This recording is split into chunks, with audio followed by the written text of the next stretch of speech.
Ruben, commiserations. How do you assess the defeat on the pitch tonight? We suffered a goal. I think we, especially in the second half, we were in controlling of the game. We had situations to score. We try everything. I think we start quite well the first 5-7 minutes. Then we lost a little bit control of the game. We suffered a goal, but then the rest of the game we had clear chances to score. We didn't score. Why did you wait so long to make any changes in personnel second half? Porque like you saw, I think you saw the same thing. We started the second half quite well, so change just for the people to see that I changed something is not my way of doing things. We were on the top of the game, and when I felt that we need a different player, I put a different player. Thoughts, of course, now we'll turn to the sort of bigger picture at Manchester United. Yesterday in the press conference, you mentioned how many things need to change, but yesterday wasn't the moment to talk about them. In your view, what does now need to change this summer? If yesterday was not the moment, imagine this moment. This moment is not to talk about, is to give space to the winners and to deal with the pain of losing this match and to go forward. Obviously, without the Champions League that came with the victory this evening, how does that affect the summer? Does it affect how quickly and how much you can change? That is clear, but that is not the important point. We will find a way to make the team better. Are you confident still that you're the man to be able to deliver those changes? Yes, I'm confident that I'm still the guy, more than the beginning. So I know it's going to be tough. I know that we lost against an English team. I know the patience of the fans are going to be really short in the next season. But I guarantee you, I will not quit. I will not go away. So I'm really confident. Why are you more confident now than you were? Because I know the club, I know what it means to coach this club. I understand what the team needs, so I have more tools to do my job. Obviously, all of the United hierarchy were here today with Sir Jim Ratcliffe, the Glazers, Omar Barada, Jason Wilcox. Are you confident they will give you enough time to implement your change? I'm not worried about that. I can leave in the next. If they say Ruben is better to change, I will leave in the next day with no compensation. I rely so much in my confidence in the way I do my job. I'm not worried about that.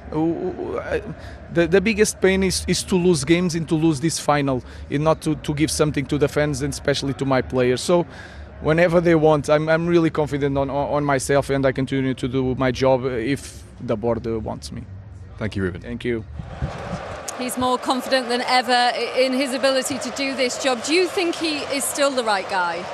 I think he needs to be afforded a window. I think you can't invest in a manager and not give him the ability to kind of shuffle the pack and get some players in that fit the profile of players that he requires to implement his philosophy. I think that I've said this before on numerous occasions. His way of playing compared to the past regime is very, very different formation and in terms of what he wants them to do and the output. So it's not like he's a manager who's coming out to tweak a couple of things because his philosophy and the identity of his team was similar to the past regime. I think he needs more time. He hasn't had a pre-season. He hasn't had time, as Gareth said, on the training pitch to coach these players as much as he would like, I'm sure. So I think he needs a couple of those things and a recruitment window to really then give him real judgment and be as harsh as you want to be. Because listen, there's no doubt, and I think he said it himself, it's been a terrible season. It's been a disaster of a season domestically, and now not winning this after putting all your eggs in this basket, this is a disaster as well in that sense. So I think again, rather than be emotional about it, like there will be a lot of people out there that are, and they're entitled to that, but in the cold light of day, I think he needs some time, and like I said, those things that I said before. But there's been so much said about how much pressure Ange Postecoglou is under this season, Glenn. Do you think he should be under more pressure? They've only won 2 Premier League points since the start of April. Well, I agree with Rio. I think he will be under pressure if he doesn't start well next year. The first 10 games are vital for United next year. He didn't really want to come, did he, when he wanted to come? He wanted to come at the end of the season anyway, but they said, no, it's got to be now. So he hasn't had to play any players that he really feels are his. And he hasn't had the time to bed down the system. They've never played 3 at the back, United, over the many, many years. Now, he has to look at himself maybe in the summer to say, in the Premier League, can I make this work? It was different in the Portuguese league, playing for Sporting. So at the end of the day, he's got to look at that first, and then he's got to go out and get recruit the players that suits that. At the moment, they've got a batch of very good, apart from Fernandez, I think they've got a batch of really good players.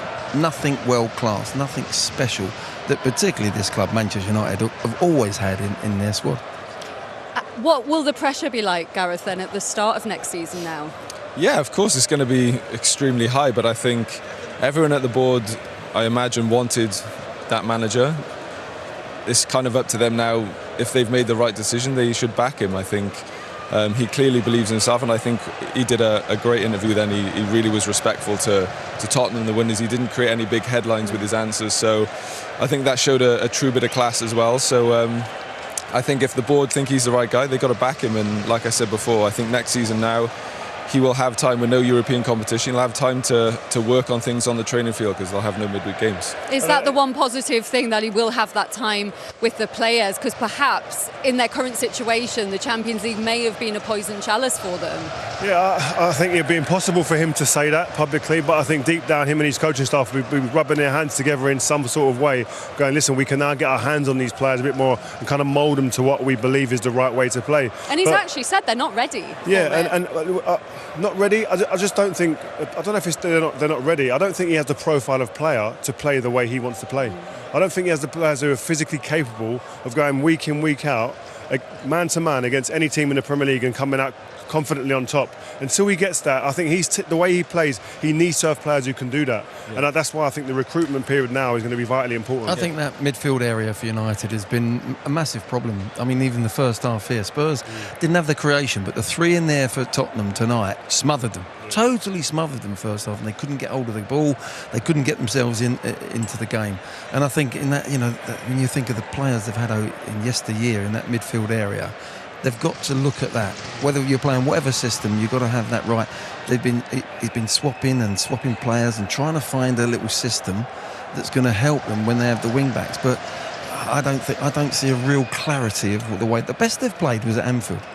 They caused Liverpool all sorts of problems in that 2-2 draw, and they went long. They didn't pass out, and they got 46% possession, playing long, playing no goal kicks, squeezing up to the halfway line. They still got enough, and they caused Liverpool a lot of problems.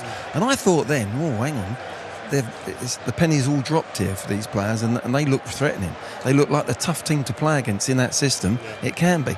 Tonight, they run out of ideas again. You can see he clearly doesn't have his type of player to play his way.